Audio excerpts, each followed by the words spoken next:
Allez, c'est parti, du coup, bonjour à toutes et à tous, c'est Atomium, bienvenue dans cette nouvelle session réponse à vos questions. On en fait de temps en temps quand même, hein. Mine de rien, là, ça commence à être cool parce que je commence à avoir un rythme de FAQ. Et je peux vous assurer que il est une histoire assez rigolote. En fait, un 1er avril, j'avais fait une vidéo en mode...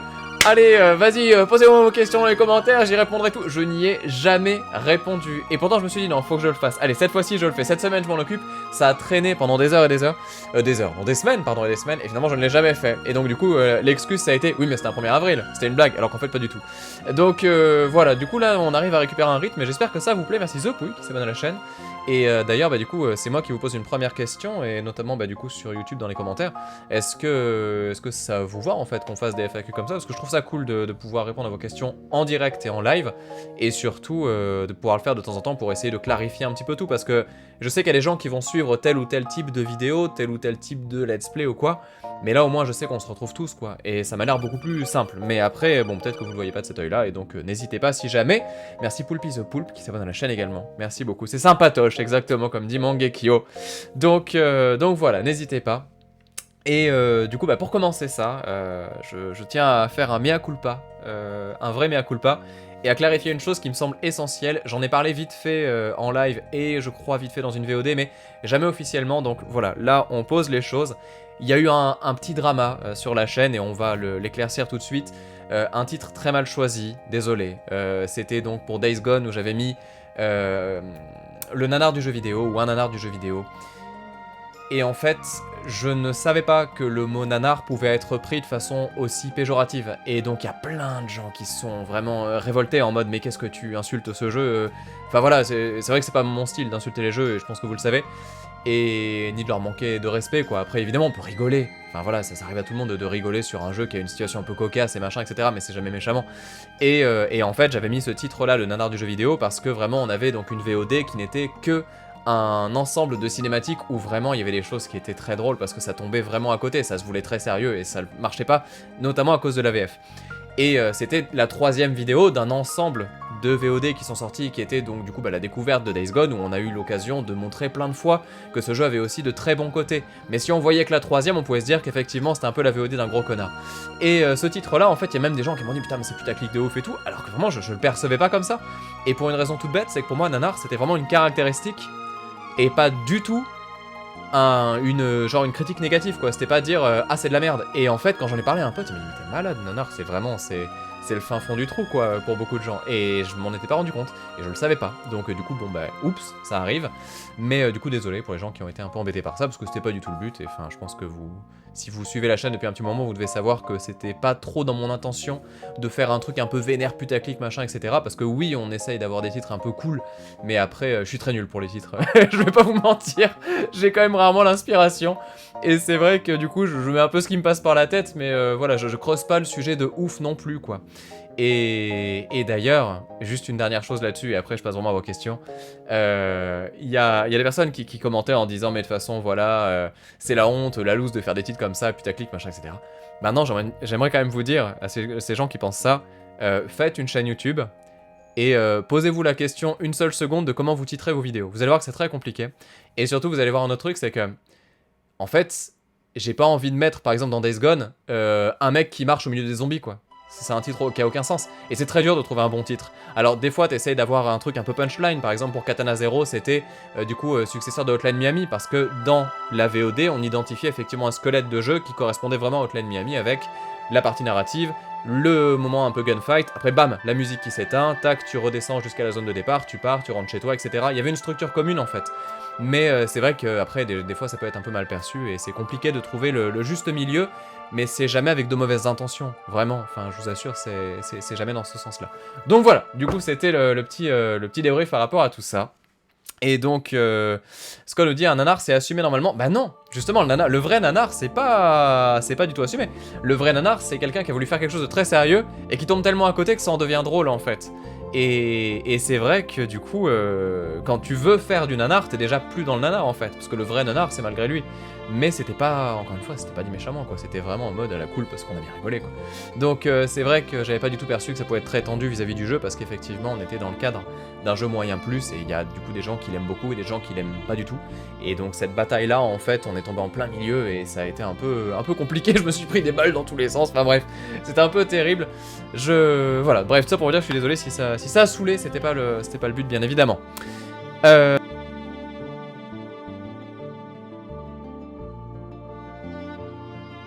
c'est vraiment une caractéristique, quoi. C'est pas du tout un point faible. C'est même limite des fois une qualité. Donc voilà, c'était pas forcément le but. Ah, le micro à mute. Ah bon? Plus de micro pendant 5 secondes. D'accord, ça arrive. J'ai fait un grand mouvement de main. C'était le moment où je spoilais la fin de toutes les séries que vous êtes en train de regarder. Ça devait être un truc comme ça. Du coup, on regarde un petit peu la suite. Et donc, du coup, je vous en prie, n'hésitez pas à poser vos questions. Alors, oula, je vois des choses bizarres en question qui... Ah, alors Nostromo dit, y a-t-il une émission talk show de prévu? Ah, Nostromo, c'est une très bonne question. C'est une très bonne question. Alors à l'heure actuelle, pour vous expliquer un petit peu où j'en suis, parce que c'est quand même important qu'on parle de ça aussi, c'est que, en fait là, je suis dans une phase où je suis en train de changer de logiciel de streaming, c'est-à-dire qu'avant j'étais sur XSplit, et là je passe sur OBS, parce qu'OBS permet beaucoup de choses, permet beaucoup de flexibilité sur bien des points qui sont automatisés sur XSplit. Et je me rends compte que du coup, il y a plein de portes qui s'ouvrent d'un coup. Et vous le savez, même si la vidéo c'est ce par quoi j'ai démarré et quelque chose qui me plaît beaucoup, je parle de la vidéo vraiment montée avec texte et tout ça, machin, comme j'ai pu le faire à l'époque de Reload, cette première émission que j'ai fait pour parler de rétro gaming, et puis aussi d'autres choses qui sont arrivées par la suite, Once Upon a Game, Cooldown. C'était des choses qui vraiment... Enfin voilà, des concepts qui me plaisaient et tout ça, et dans lesquels j'écrivais beaucoup, et puis après je suis allé un peu plus loin que ça, avec notamment la dernière vidéo que j'ai fait comme ça, qui était donc la vidéo sur le Red Bull Comité, sur le versus fighting. Et donc ça, du coup, je le continue et c'est cool, et donc quand j'ai l'occasion de le faire, je le fais. Mais là, je commence à me poser la question du défi. Parce que je suis un mec qui tient pas en place, et j'ai toujours besoin de me mettre un petit twist dans la gueule pour pas m'ennuyer. Et là, je me dis, ces émissions qui avaient quand même beaucoup de taf en termes d'écriture, de montage et tout ça, est-ce qu'on pourrait pas, d'une certaine façon, alors qu'elles sont complètement mortes et enterrées, je pense à Reload, je pense notamment au coin manga, au coin comics qui n'a jamais existé, est-ce qu'on pourrait pas éventuellement les tenter en live avec du pré-montage qui simplifierait les choses et qui ferait qu'en fait en live on pourrait à la fois avoir le contenu de ce genre d'émission là plus l'interaction et donc finalement aborder des questions liées à ces univers là, le rétro, le manga, le comics. Et donc du coup, je suis en train de me poser beaucoup de questions sur ça, et je commence de plus en plus à avoir très envie de faire un truc comme ça. Donc il y a des choses comme ça qui pourraient arriver, et puis après effectivement, je vois que ça parle, donc Colligrim qui dit à quand une vidéo avec Alt 236, sachez que j'aimerais énormément faire des émissions où j'ai des invités, c'est-à-dire en fait faire une émission en duo avec quelqu'un, et du coup aborder une question, un débat global, qu'il soit sur le jeu vidéo ou non. Notamment j'avais pensé à plusieurs personnes, mais c'est vrai que voilà, il y a des choses comme ça qui me branchent depuis un petit moment, et je pense que ouais, c'est là, durant les prochains mois, on va essayer de se mettre un gros coup de pied aux fesses pour faire tout ça.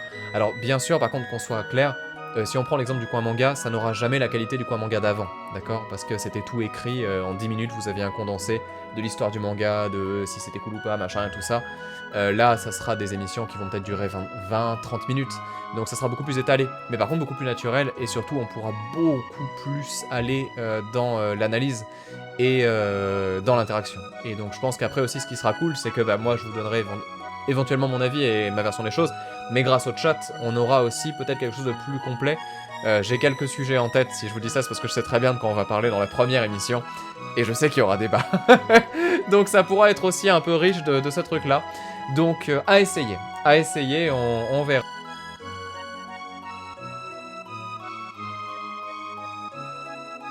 À quand l'ouverture de la prochaine boîte de Pandore? Alors, est-ce qu'il y en a une en cours? C'est toujours la même question. Est-ce qu'il y a suffisamment de montage sur la boîte de Pandore pour que ça vaille le coup de l'ouvrir? Pour les gens qui ne savent pas de quoi on parle, en fait, la boîte de Pandore, c'est un forum sur IndieMag où tout le monde met un peu ses montages qui ressemblent un peu aux vignettes que je mets sur YouTube en vrai, mais en bien mieux fait et en pire. Et donc, du coup, beaucoup plus drôle surtout. Et donc, oui, du coup, c'est vrai qu'on fait ça tous les ans normalement. Et là, ça fait un petit moment. Donc, pourquoi pas? S'il y a suffisamment, ça pourrait être assez chouette de se pencher dessus, ouais. Edge qui nous dit j'avais fait une vidéo avec Julien Chiez, elle était top. Bah en fait avec Julien on avait fait un truc sur Mario et c'est vrai qu'on était pas du tout d'accord. Et je regrette qu'on n'ait pas fait la même chose sur Sekiro, mais je pense que ça aurait été compliqué sur Sekiro parce qu'il s'est quand même bien fait lyncher pour ce qu'il a dit, alors que pourtant il a dit des choses super intéressantes. Et c'est vrai que j'aurais bien voulu qu'on débatte parce qu'en plus j'étais pas du tout d'accord avec lui, même si c'était super intéressant. Et donc ça aurait pu donner un débat très cool, mais j'avais peur que ça se transforme un peu en lynchage, donc je pense que si je l'invite ce sera pour une question beaucoup plus globale, et peut-être sur un truc où vous l'attendez pas forcément. Parce que j'aime bien poser des questions où les gens se disent ah putain c'est vrai que je sais pas, et en fait c'est cool. Sans pour autant tourner à l'interview quoi. Mais bon, on verra. C'est... Clairement il est dans mon viseur, hein. Ça fait partie des gens que j'aimerais trop inviter, j'en ai parlé, il était chaud, donc on va voir ça. Mais c'est pas le seul bien sûr, Al236 aussi, MV bien évidemment, enfin voilà, il y a plein de gens comme ça que j'ai en tête et que j'aimerais bien inviter comme ça. Donc à voir. À voir, à voir. Ah le micro qui a repopé. Merde.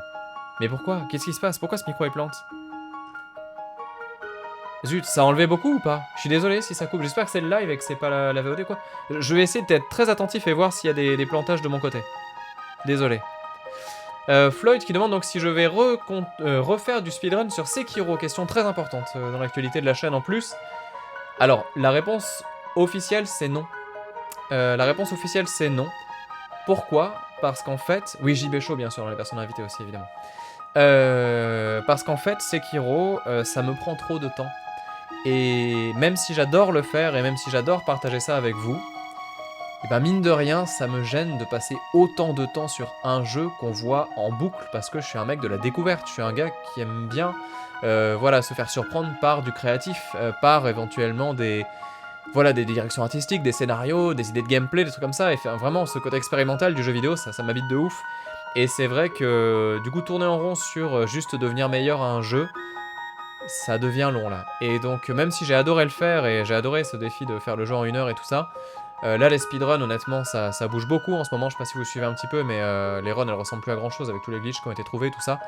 Et j'avais essayé d'apprendre un petit peu des glitches et d'améliorer mon parcours, mais ça demande beaucoup trop d'investissement en termes de temps, donc maintenant je suis la scène speedrun et je regarde ça du coup de près de mon côté, en divertissement. Mais je pense que non, on va attendre de voir ce que ça donnera peut-être plus tard ou quoi. Et je dis officiellement parce qu'il n'est pas impossible qu'officieusement le virus me retape un coup et je me dis allez vas-y on s'y remet et tout ça. Mais là dans l'immédiat j'ai envie d'autre chose, voilà, tout simplement. Et Bibi 300 bien sûr, Bibi 300 j'ai déjà le sujet tout trouvé, hein. Il y a tellement de choses à dire avec Bibi 300. Vous vous rendez compte que Bibi 300 c'est quand même la personne qui a inspiré toutes les personnes indirectement qui font aujourd'hui des vidéos, ou presque. Les premiers c'était Nesblog, Usul, bon d'autres personnes que vous connaissez peut-être pas, mais bon Edge, Hooper, joueur du grenier quoi. Et Bibi 300 là. Mais ouais, c'est ouf, c'est ouf. Merci Moutsei, merci beaucoup à toi. Donc ouais, non, il y a des choses à dire, il y en a. Gams qui demande quand est-ce que je ferai un jeu sur Dreams. Bah écoute, en fait je suis en train de faire les tutos en ce moment, donc ça pourrait ne pas trop tarder de tester les choses. Après ce sera des petits jeux bien sûr, on va pas faire des gros trucs. Mais ouais, je vois qu'il y a beaucoup de choses qui se font à l'heure actuelle, je vois passer sur Twitter des créations de fous. Après là c'est pareil, au côté temps j'ai l'impression que c'est vénère, hein. Donc on va voir, mais en fait ce qui m'embête dans l'idée de faire un truc sur Dreams c'est que ça permet de prototyper, de tester les trucs cool, et j'ai vraiment envie de découvrir l'outil pour pouvoir vous en parler après avec plus de recul, ça c'est sûr. Mais après, m'y investir de fou, je me dis, bah quitte à m'y investir, autant faire un truc, par exemple un jeu sur Game Maker qui fait que derrière vous pouvez tous y jouer quoi. Donc, parce que ce sera sur PC. Donc à voir, à voir, à voir. Bibi 300 le pape, nous dit Yandras. Ah c'est vrai qu'il est là depuis longtemps, hein. Il est là vraiment depuis très très longtemps. Klim qui demande bientôt un voyage à Toronto. Non. C'est un peu loin, c'est un peu loin. Donc ouais, on s'y remettra je pense dans les semaines à venir. En fait j'ai vraiment envie qu'on termine MGS et Silent Hill, les 3 et 4 là. Qu'on passe à autre chose et qu'on pense à l'après. Donc je pense que là on va pas mal avancer sur ces sujets-là. Oui bien sûr, Yanke je connais très bien, Nobody Mania. Et clairement oui, ça serait un super invité à avoir dans comment tu écris un manga en fait. Au-delà de son parcours vidéaste qui est fou bien sûr et de tout ce qu'il a pu faire et dire. Mais ouais, c'est un gars que j'aime beaucoup et que j'ai beaucoup suivi et écouté et tout ça à Yanke. Le monsieur qui m'a fait découvrir Monster Hunter en fait. Pour tout vous dire. Parce qu'on a joué ensemble à Monster Hunter 3 et c'est là que c'était cool. Quand est-ce que je répare mon overlay? Ah oui merde, en bas! Ah putain c'est tout pété! Bon c'est pas très grave. Mais oui en bas c'est tout pété, j'avais pas vu. Bah merci Evar. J'avoue, c'était pas beau. Est-ce que je vais faire du Mario Maker 2? Bien sûr, Flouflouche, et surtout le plaisir que ça va être en live, parce qu'on n'a jamais fait, je crois, de niveau en live hein, sur Mario Maker 2, j'ai toujours fait ça dans ma baignoire, et donc je faisais des vidéos sur le jeu, et puis bah après je faisais des vidéos où je vous montrais un petit peu les niveaux que je créais, tout ça. Là, on va pouvoir faire des niveaux en live, et les faire découvrir, et ça va être trop bien. D'ailleurs, en parlant de création de niveaux, ça fait un petit moment que je me demande si je vais pas retourner sur Portal 2, puisque je crois que je vous en ai parlé dans la précédente FAQ. J'ai plein de niveaux que j'ai fait sur Portal 2, mais je les ai complètement...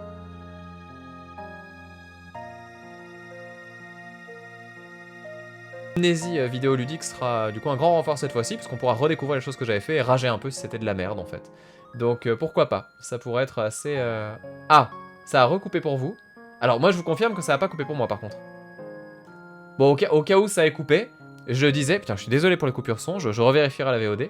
Mais oui, ce que je disais c'était que... Ouais du coup, donc refaire les niveaux de Portal 2 que j'avais créé à l'époque dans l'éditeur.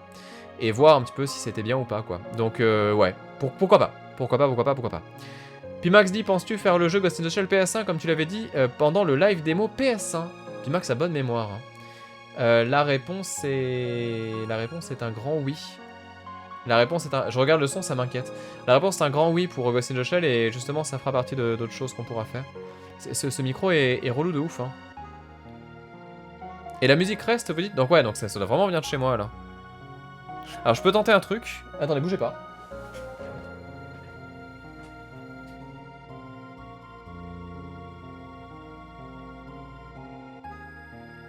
Allo, allo. Ouais, ok. J'ai tenté de... Non, elle est pas brûlante. J'ai tenté d'éteindre et rallumer, on va voir si ça règle la question. J'espère que ça ira. J'espère que ça ira. Celui de Snake, il demande si je connais Bioshock. Oui, bien sûr. Bien sûr. Ouais, je pense que Pimax, comme dit Dragon Black, il tient un carnet des promesses non tenues. À quand la suite de Observer? Non, pas de Observer, de... Si, ça, d'Observer, bien sûr. Est-ce que j'ai lu le livre Yoko Taro de Third Edition? demande Silic. La réponse est oui. Je l'ai pas terminé, mais j'ai quand même beaucoup lu. Et il est très bien. Il est très bien. Je vous le conseille vraiment. Super bouquin. Tout comme j'ai quasiment terminé celui de Silent Hill. En fait, j'ai lu tout ce qui concernait pas Silent Hill 3 et Silent Hill 4. Et vraiment très bien. Très bien. Donc, ouais. Alors, je regarde un petit peu d'autres choses. Dice qui nous dit, il y a plusieurs années, une vidéo brocante avec Mea, ça te brancherait de refaire ce genre de vidéo? Ouh, ça c'est un sujet vaste et compliqué. Alors non. Je vous le dis de suite, non. Parce que les brocantes, ça devient n'importe quoi.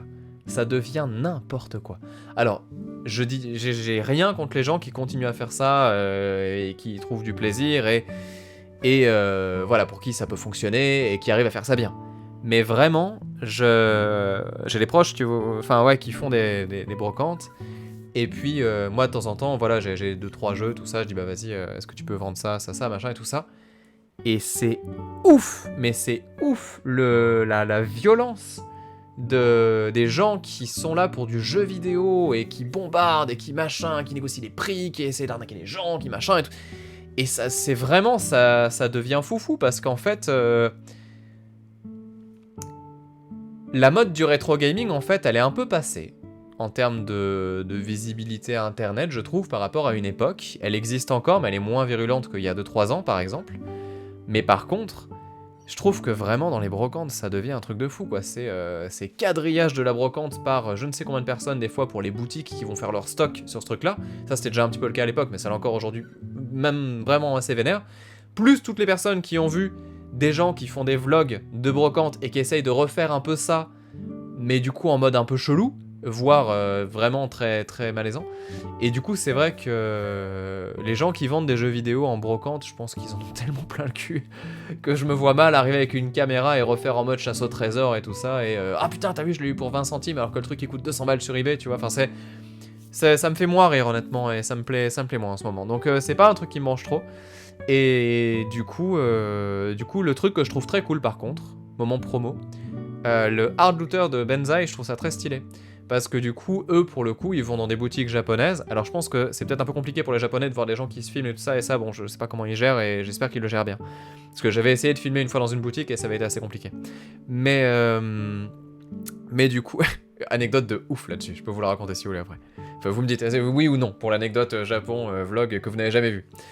Et du coup, ouais, en fait, là, je trouve le concept stylé parce que c'est pas une histoire de brader ou de négocier des jeux ou voilà. C'est vraiment un truc.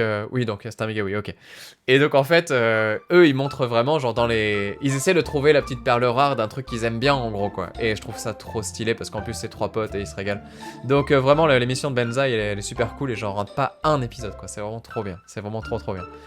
Et en plus, ça me parle beaucoup parce que j'étais au Japon il y a pas très longtemps et c'est vrai que des fois, quand t'es au Japon, tu vois les prix, tu te dis putain, ça a flambé de ouf. Et là, tu fais ah, c'est quoi ça? Oh mon dieu, Super Aleste en boîte à 20 balles, je le prends. Et c'est vrai que c'est assez magique. Et donc, ouais, du coup, c'est assez marrant. Donc, oui. Ah, c'est moi la musique elle a. Oui, non, c'est bon. Donc, ouais, du coup, l'anecdote. Je sais pas si je vous l'avais déjà raconté, mais il y a un vlog que vous n'avez jamais eu. Donc, j'ai fait 3 vlogs, enfin 2 vlogs qui sont sortis au Japon. Un sur Kyoto, découverte de Kyoto, et un sur Nico. C'était mes 2 premiers vlogs de la vie. Donc, surtout Nico, je me rappelle, je m'étais vraiment saigné. Hein. J'avais mis toute mon âme dedans pour faire un truc bien. Et donc il y avait un 3ème qui était fait dans Akihabara où justement j'essayais d'expliquer un petit peu bah, voilà, la différence entre le jeu vidéo en France et le jeu vidéo au Japon. Et en montrant des choses avec notamment des choses un peu inhabituelles. Par exemple les Wizardry là-bas c'est une institution de ouf. Et ils ont des boîtes de jeux comme jamais on en a vu quoi. Et après il y a plein d'autres choses, notamment tous les jeux qu'on connaît pas, qui sont en vitrine et qui sont des jeux de ouf. Nosferatu, le grand Nosferatu que peu de monde connaît et qui est ouf. Mon jeu de rêve que je n'ai jamais eu sur Super Nintendo, enfin Super Famicom. Bref, voilà, donc plein de trucs comme ça, même la PC Engine, les U-Card et tout ça, la Neo Geo Pocket, enfin tous ces trucs-là qui vraiment sont caractéristiques du Japon et qui sont assez marrants. Bref. Et donc du coup, bah voilà, tournage dans Akihabara, donc on passe au niveau des machins, les trucs, les figurines et tout ça. On arrive au monde d'Arake, bon bah voilà, tout va bien. Et puis là, j'arrive dans une boutique où j'hallucine de ouf parce qu'en fait, il y avait une vitrine de Tamagotchi. Mais des Tamagotchi vendus entre 100 et 1000 balles. Pour les premières éditions encore en boîte sous blister, machin quoi. Des Tamagotchi. Et du coup, moment de nostalgie de ouf quoi. Je me dis mais c'est trop bien. Et du coup, bah pourquoi pas filmer un petit truc où voilà, je dis bah voilà putain un Tamagotchi, mais genre une séquence de 10 secondes. Où regardez des Tamagotchi, puis après un petit zoom quoi. Un truc tout bête, Et puis montrer les prix, parce que c'est quand même... Enfin voilà, j'aurais jamais cru que Tamagotchi pouvait être à ce prix-là. Et là, le gars, il me regarde et tout ça, et donc je dis, bah, excusez-moi, est-ce que ça vous embête si juste je fais un petit plan de rien du tout? Il devient genre blanc, quoi, en mode, oh putain, comment je vais faire, qu'est-ce que je dois faire et tout ça, quoi. Et puis les codes sociaux sont très différents. Donc c'est très dur de savoir ce qui se passe dans la tête d'un japonais quand tu n'es pas japonais, je pense, parce que vraiment... on va dire, ouais, c'est vraiment les codes sociaux qui diffèrent.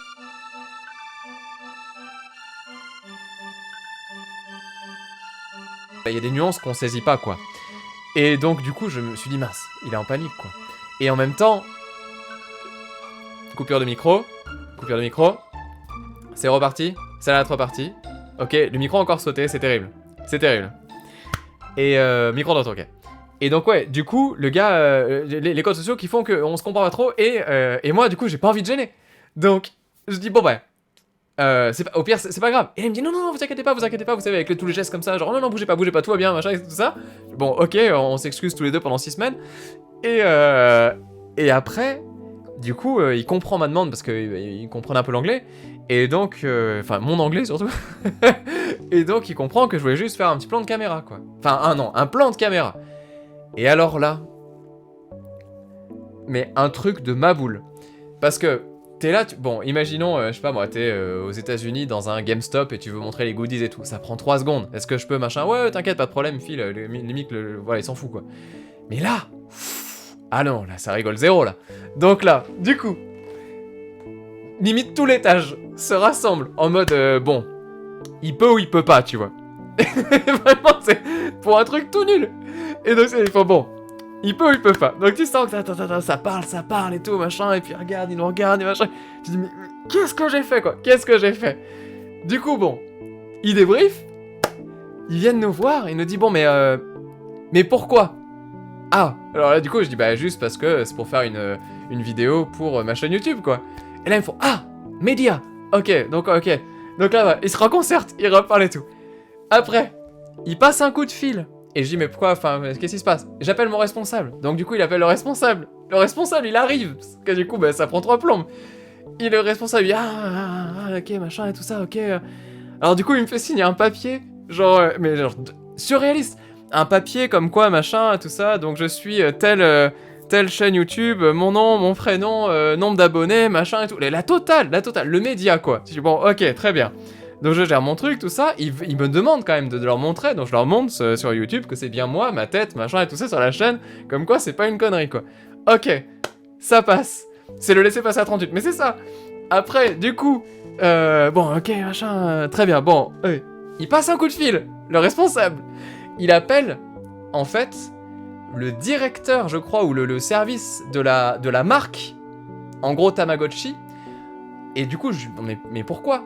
Et parce qu'il y avait une PLV. Il y avait en fait une... Mais je l'ai même pas compris. Il y avait une PLV, c'est en fait un truc publicitaire, si vous voulez, avec le perso Tamagotchi, machin, j'en sais rien, quoi. Et en fait, c'était ça qui posait problème, j'avais l'impression. Ou la marque, je sais pas, bref. Et donc il a fait machin et tout. Et en fait, fallait une autorisation, a priori, pour l'image Tamagotchi, j'imagine, parce qu'il déconne zéro peut-être avec les droits d'auteur, j'en sais rien. Et du coup, mais lui, il me signalait vraiment ce truc-là, quoi, cette promo, cette pub qui était derrière. Et moi, dans ma tête, je me dis, mais au pire, tu la pousses, on s'en fout, quoi. Je veux dire, c'est rien à foutre. Et c'est pas fini. Du coup, le truc, bon, ça se goupille au bout d'une demi-heure quand même, hein. C'est-à-dire que là, on a 30 minutes à attendre, alors que t'es en voyage au Japon. Tu sais que 30 minutes dans ta journée, c'est un temps qui est infini, c'est la salle du temps qui te passe dans ta tête, là. Donc t'es là, tu dis, bon, allez, ça va bien se passer, tout ça. Et puis, tu pas gêner, tu vas pas dire, bon, je me barre, alors qu'ils se sont concertés, qu'il a appelé tout le magasin, quoi. Du coup, ça se fait, c'est ok. Et là, dans ma tête, je me dis, mais je peux pas faire un plan de 20 secondes. Parce que si je fais un plan de 20 secondes où je fais juste passer la caméra et salut, laisse tomber, enfin, c'est l'irrespect le plus total. Enfin, je leur fais pas perdre une demi-heure de temps de boulot pour un truc de 20 secondes. Donc, je réfléchis dans ma tête, je me dis, bon, comment on fait tout ça, le temps que ça se goupille, il finit son coup de fil, il me dit, bon, c'est ok. Très bien. Du coup, tu souffles et tout machin. Du coup, tac, je pose la caméra et tout ça, je me prépare avec le micro. Et il me dit, attendez. Et là, il aménage la vitrine. Donc ils ouvrent la vitrine en grand, ils remettent tous les Tamagotchi bien propres, bien droits, machin, tout ça. Ils en rajoutent d'ailleurs, machin, pour faire un truc gonflé, trop stylé, avec la petite peluche et tout, genre la max de la max. Et enfin, à ce moment-là, ça y est, vous pouvez y aller, quoi. Et là, du coup, j'étais tellement mal que j'ai fait une prise, genre, honnêtement, de 4 minutes non-stop de paroles en mode « Ouais, alors c'est super, machin, tout ça. » On est sur enfin, en fait, j'ai fait une fausse prise. Ou même pas, je filmais, quoi. Juste pour faire plaisir, en mode « Ouais, un truc de ouf. » Et après, je la regarde et tout, je regarde si elle est bonne. Et alors, rien du tout. Et après, du coup, je fais une prise de 20 secondes en mode « Bon, bah voilà, machin, etc. » Tac, vous avez vu, et puis salut, quoi. Du coup, voilà. C'était le... Et donc, j'ai jamais mis cette vidéo. Parce que j'ai jamais fait le montage, et puis parce qu'après, bon voilà, il y avait des choses un peu plus compliquées de la vie personnelle qui ont fait que, du coup, je l'ai pas forcément mise, mais voilà, on en était là. Donc c'était assez foufou. Donc c'était l'anecdote Japon et Tamagotchi. Donc ouais, non, c'était un peu tristoun. C'était un peu tristoun. Donc voilà, c'était l'anecdote. Mais c'est fou, hein, vraiment. C'est pour ça quand je vois Hard Looter, je me dis mais comment ils font? C'est tellement compliqué de filmer dans une boutique au Japon. Mandarake, c'est pareil, hein. Mandarake, pour les jeux vidéo, tu ne pouvais pas filmer les vitrines. En fait, on pouvait être dans les rayons et tout ça, mais les vitrines, ils disaient non, montrez pas les vitrines et tout ça, où il y avait les gros jeux de ouf, quoi. Donc c'est vrai que c'était impressionnant. Il y a plein de petits trucs comme ça, assez étonnants. Après, il y a des trucs, bon, après que je peux comprendre, quoi. Puis encore une fois, je vous dis, les codes sociaux sont tellement différents que, du coup, effectivement, quand on te dit non, tu discutes pas, quoi. Tu dis, bon, ok, pas de problème, tu veux pas embêter ou quoi, évidemment. Donc, ouais. Ils ont dû être déçus de pas voir la VOD sur la chaîne. Bah alors Battu, je pense pas qu'ils aient vérifié, honnêtement. Je pense pas qu'ils soient allés jusque là quand même, ça serait ouf. Ça serait ouf. Donc ouais, voilà, c'était la petite anecdote là-dessus. Bakaneko-san dit, si tu devais décrire Atomium, sa vie, son œuvre, comment tu t'y prendrais? Je pense que je le ferais pas, parce qu'il y a bien plus intéressant à raconter que ce que j'ai pu faire. Mais après, en vrai, je pense que si un jour... je sais pas. Si le jour où j'arrête tout, peut-être que je pourrais quand même raconter au moins une fois, pourquoi pas une énorme interview, le parcours, quoi. Ne serait-ce que pas pour mon parcours à moi, parce qu'on s'en fout de ma vie. Mais c'est juste pour ce que ça a été quand même, de faire des vidéos et des lives sur internet à une époque où ça s'est lancé, en fait. Parce que vraiment, quand t'es là depuis 2011, et je parle même pas de ceux qui sont là depuis plus longtemps que ça encore, t'en as vu passer les choses quand même. Et c'est vrai que le métier s'est créé, entre guillemets, et il s'est passé tellement de choses, tellement de changements, tellement d'essuyage de plâtre et tout. Enfin, c'était impressionnant. C'était impressionnant. Avidbend dit, j'ai commencé Dark Souls 3, c'est tellement bien, tu comptes le faire même hors live? Oui, bien sûr, évidemment. Évidemment.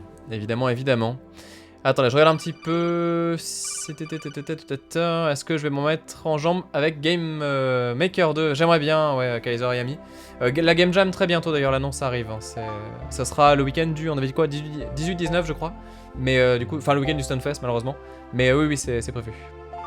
C'est prévu. Je fais l'annonce très bientôt. Et merci à Tifion. Merci beaucoup à toi. Désolé pour le coupure encore une fois de son de micro, j'espère que ça va pas trop nous gêner.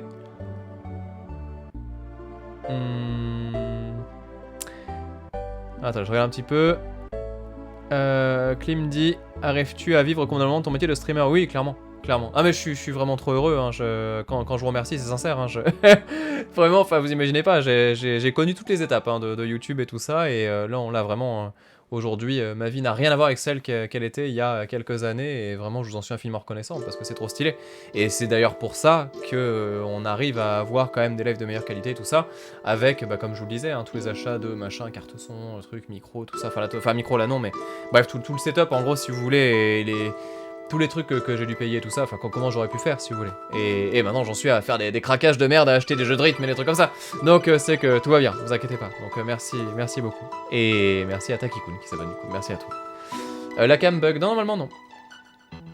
Ah, Cosmity qui pose la question qui fâche. Alors ce trailer de Sonic.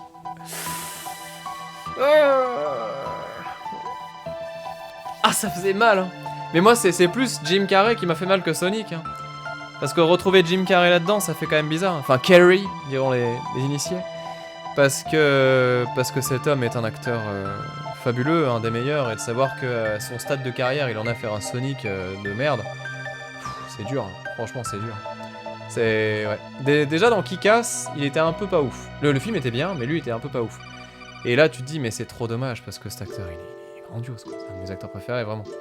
Pas forcément pour les films drôles, hein, parce que bon, bah, c'est rigolo, Ace Ventura, The Mask et tout ça. Mais The Majestic, incroyable, chef-d'œuvre. Truman Show, chef-d'œuvre aussi. Et tellement d'autres. Donc, ouais, non, c'est fou. C'est fou. Merci Vargaslam, merci beaucoup. Attends, je descends un petit peu.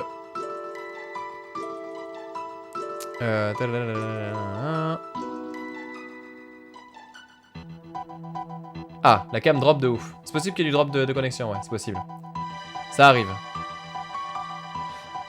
Est-ce que je compte jouer à Yakuza un jour? Bah alors Lucifer, je me pose la question, est-ce que Yakuza 0 a été traduit par la communauté sur PC en français? Parce que dès qu'il y a du français, ça serait trop cool. Ouais. Ça serait vraiment trop cool.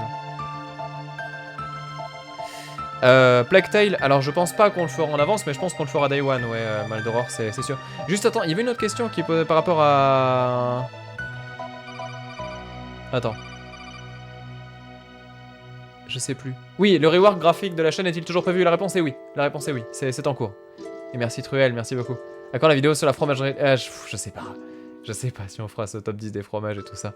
Edge qui pose une question transparence et j'aime bien, qui demande est-ce que ça fonctionne bien le partenariat avec Epic, parce qu'il trouve ça donc plus pratique que Humble. La réponse est un grand oui. Mais après... c'est cool, tu vois, mais je veux pas non plus en abuser et tomber dans le truc du hey, code créateur, machin, etc. Quand on fait un jeu qui est sur Epic, dire qu'il y a un code créateur, machin, ok, pourquoi pas, mais après, ne faire que des jeux d'Epic, par exemple, ça me brancherait pas du tout. Et puis, ouais, je sais pas, on a encore plein d'incertitudes sur la plateforme quand même. C'est-à-dire que moi, je crois vraiment que c'est une bonne chose qu'il y ait une concurrence qui s'installe, par exemple, vis-à-dire de Steam, et que Steam n'a jamais eu besoin de faire des exclusivités, parce que de toute façon, ils étaient tellement majoritaires, tellement devant en termes de... Enfin, c'est le monopole absolu, quoi. Donc, c'est vrai que... Bon, c'est compliqué, ce débat-là de l'exclusivité et des multiplateformes de téléchargement et tout ça. Et je pense que là, c'est vraiment personnel et chacun y voit son compte ou pas. Maintenant, après, c'est... Ouais, enfin, je sais pas. C'est à voir. Mais par contre, oui, moi, je veux voir ce qu'ils vont faire dans le jeu vidéo, quand même. Parce qu'après, là, bon, ils ont racheté, du coup, Psyonix, qui est donc la boîte qui fait Rocket League. Et clairement, enfin ça c'est un move qui est quand même particulier, c'est-à-dire qu'ils viennent déterrer pour avoir une exclusivité d'un jeu qui était déjà présent sur un store. Et ça c'est chelou comme démarche. Genre, ah, on t'enlève ça, très agressif, très agressif. Après, il faut savoir que Psyonix et Epic ont toujours été maqués parce que bah du coup, enfin ils ont contribué ensemble pour tout ce qui est Unreal et tout ça. Donc effectivement, voilà, il y avait, enfin pas collaboré, pardon, pas contribué. Donc c'était des gens qui étaient proches déjà de base. Et même les deux chefs de boîte sont proches a priori. Donc il y a une logique si vous voulez. Mais Rocket League 2, pourquoi pas? Mais que le 1 passe sur Epic, c'est un move un peu bizarre. Donc je sais pas trop quoi en penser. J'aime bien l'ergonomie de la plateforme, même si elle est très simple. Moi, le côté très épuré me va. Il manque quand même beaucoup de choses, notamment le Save Cloud, qui je pense est la base. Et puis le fait de pouvoir aussi peut-être plus facilement lancer des parties avec ses amis et tout ça. Mais disons que globalement... moi, le côté épuré du store, par exemple, avec des jeux où t'as l'impression qu'il y a une espèce de seuil qualité que tous les jeux ont l'air assez cool quand même. Donc ça, c'est des choses qui me parlent beaucoup aussi. Et donc, me dire par exemple que sur Steam, il y a tout ce qui est commercial, parce qu'après il y a Itch.io, hein. Itch.io on en parle pas, mais c'est fou comme plateforme. Mais ouais, du coup, que sur Steam, t'as un peu tout, et que sur Epic, tu sais que t'as des jeux stylés, bon, allez, pourquoi pas. Merci Super Certiflet et merci aussi à Coco. Donc après, faut voir dans le temps. Mais en tout cas, oui, clairement, c'est plus intéressant qu'Humble. Mais Humble, c'est aussi une façon d'acheter ces jeux qui est très chouette. Et puis, bah, la meilleure, c'est GOG. Hein. Enfin, on l'a dit 1000 fois, mais la meilleure, c'est GOG. GOG, tu achètes ton jeu, il t'appartient. Point barre. Et tu te poses pas plus la question que ça. Il n'y a pas de DRM. Tu achètes un jeu, tu le télécharges, tu peux le prêter à un pote. Et ça, c'est un truc, ça n'existe que chez GOG. Donc, enfin, et itch.io du coup. Mais voilà, exactement, Steam faisait pareil à ses débuts. Enfin voilà, on oublie beaucoup le début de Steam, hein, mais je me rappelle qu'à l'époque où on disait ah oui, au fait, la suite de Half-Life. Ah, c'est sur Steam. C'était ça, Half-Life épisode 1, 2, machin, tout ça. Enfin, on en était là, Alors, je descends un petit peu. Après, c'est vrai qu'il y a un gros boycott aussi, mais beaucoup de gens associent Epic à Fortnite avant tout. Bon, pour moi, Epic c'est Unreal, hein, donc c'est vrai que...